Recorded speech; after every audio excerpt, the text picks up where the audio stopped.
আল্লাহকে ভয় করো। ইত্তাকুল্লাহ, ইত্তাকুল্লাহ, ইত্তাকুল্লাহ। ওহে মুসলিম, তোমাকে আল্লাহর সামনে দাঁড়াতে হবে।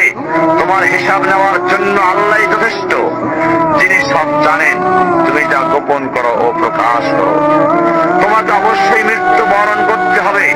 যখন তুমি দুনিয়ার সব কিছু ছেড়ে চলে যাবে, শুধু তুমি আখিরাতের জন্য যা সঞ্চয় করেছো তা নিয়ে সাবধান হও তোমার শেষ আমলের ব্যাপারে।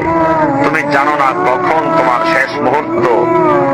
তুমি কি প্রস্তুত মৃত্যুর জন্য? তুমি কি প্রস্তুত কবরের সওয়াল জবাবের জন্য?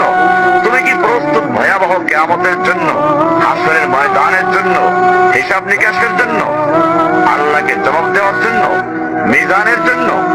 তুমি কি প্রস্তুত চুলের চাইতে সূক্ষ্ম, বারবারের চাইতে ধারালো পুলসিরাতকে পাড়ি দেওয়ার জন্য? ভয়ঙ্কর তুমি জাহান্নামের ভয়ঙ্কর আযাব থেকে আত্মরক্ষার জন্য কাজ করছো তো?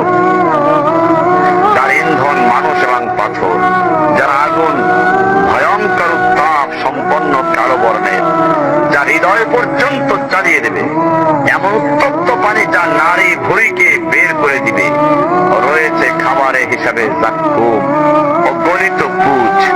জাহান্নাম অসম্ভব গভীর, ভয়াল জায়গা। কঠোর হৃদয় ফেরেশতারা নিযুক্ত, যেখানে শাস্তির মাত্রা বৃদ্ধির জন্য শরীরকে অনেক বড় করে দেওয়া হবে। চামড়াগুলো জ্বলে যাবে, বের হতে চাইবে, বের হতে পারবে না। মৃত্যুকে ডাকবে, মৃত্যু আসবে না। ভয়ঙ্কর শাস্তি যা অনন্তকাল ব্যাপী চলতে থাকবে।